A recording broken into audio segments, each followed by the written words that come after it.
कांग्रेस के आरोपों के बाद क्या पीएम मोदी के खिलाफ चुनाव आयोग कड़ा फैसला लेगा? दरअसल कर्नाटक चुनाव प्रचार के दौरान कथित तौर पर आदर्श आचार संहिता के उल्लंघन के लिए कांग्रेस ने चुनाव आयोग पर प्रधानमंत्री नरेंद्र मोदी और भारतीय जनता पार्टी के नेताओं के खिलाफ पार्टी की शिकायतों पर मनमानी शक्ति के उपयोग और कार्रवाई की कमी द्वारा संविधान का उल्लंघन करने का आरोप लगाया है।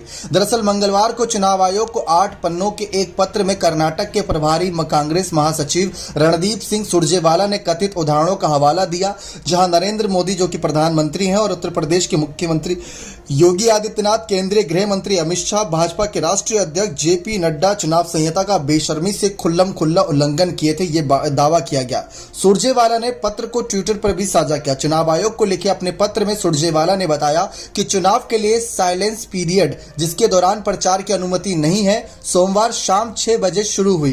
कथित तौर पर सोमवार रात 11 बजे के बाद भाजपा द्वारा अपने आधिकारिक यूट्यूब चैनल पर पोस्ट किए गए एक वीडियो का हवाला देते हुए उन्होंने कहा कि कल रात 11 बजे के बाद श्री नरेंद्र मोदी ने एक वीडियो संदेश के माध्यम से जनता को संबोधित किया, जिसमें उन्होंने कर्नाटक के मतदाताओं से भाजपा और उसके सभी उम्मीदवारों को जो कर्नाटक विधानसभा चुनाव 2023 में चुनाव लड़ रहे हैं उनको वोट देने की अपील की। पत्र में दावा किया गया कि वह वीडियो सोमवार आधी रात के बाद बीजेपी के यूट्यूब चैनल पर अपलोड किया गया था, लेकिन इसे मंगलवार सुबह प्रधानमंत्री के आधिकारिक ट्विटर अकाउंट पर पोस्ट किया गया था। इससे पहले सोमवार को कांग्रेस ने चुनाव आयोग द्वारा पार्टी की कर्नाटक इकाई के अध्यक्ष डीके शिव कुमार कांग्रेस के 40% कमीशन सरकार चुनाव अभियान के लिए कथित तौर पर विधानसभा चुनाव से पहले भाजपा को निशाना बना रहे थे। माना जाता है कि यह अभियान 40% कमीशन एक संकेत है जो पिछले साल अप्रैल में बेलगावी स्थित ठेकेदार संतोष पाटिल के निधन के बाद भड़क उठी थी।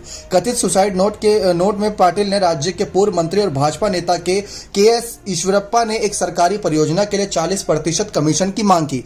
कारण बताओ नोटिस पर चुनाव आयोग का 15 पन्नों का जवाब में कि जिसे कांग्रेस ने भी मीडिया के साथ साझा किया है। पार्टी के सांसद अभिषेक मनु सिंघवी ने आदर्श संहिता के भाजपा द्वारा गंभीर उल्लंघन के 11 कथित उदाहरणों का हवाला दिया, जिसमें प्रधानमंत्री द्वारा 3 कथित उल्लंघन भी शामिल हैं। सिंघवी ने कहा कि चुनाव आयोग के लिए 24 घंटे के भीतर उनके कारण बताओ कहीं न कहीं जवाब की उम्मीद करना उचित था। जब डीके शिव कुमार और पार्टी के अन्य नेता चुनाव प्रचार में व्यस्त थे, उन्होंने आरोप लगाया कि चुनाव आयोग केवल विपक्ष के मामलों में ही इतनी त्वरित कार्रवाई करता है।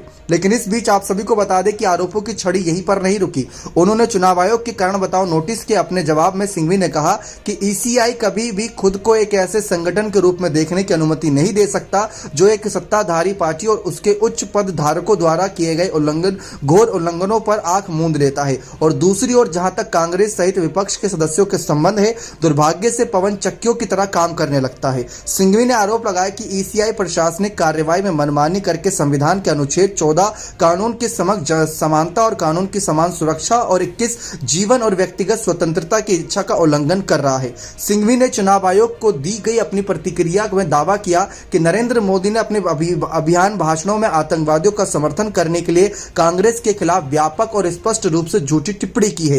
कांग्रेस के खिलाफ 85% कमीशन का पूरी तरीके से झूठा आरोप लगाया और विकास के लिए धन की हेराफेरी की। कांग्रेस ने यह भी आरोप लगाया कि भाजपा सदस्यों ने विपक्षी पार्टियों पर प्रतिबंधित आतंकवादी संगठन popular front of India PFI का समर्थन करने का आरोप लगाया था। राज्य को सांप्रदायिक दंगों की धमकी दी थी। इसने दावा किया कि आरोप न केवल झूठे हैं बल्कि बेहद खतरनाक हैं, स्पष्ट रूप से वोट आधार और का ध्रुवीकरण करने और भड़काने के लिए डिजाइन किया गया है। तो चुनाव आयोग इन सब मामलों पर जल्द से जल्द फैसला ले, किसी एक पार्टी पर ही जल्द फैसला ले बल्कि सब पर जल्द फैसला ले, तो ये मांग की गई है। आपको क्या लगता है कि ये मांग की सुनवाई होनी चाहिए नहीं? अपनी राय कमेंट सेक्शन में जोड़ दीजिएगा। बहुत बहुत धन्यवाद।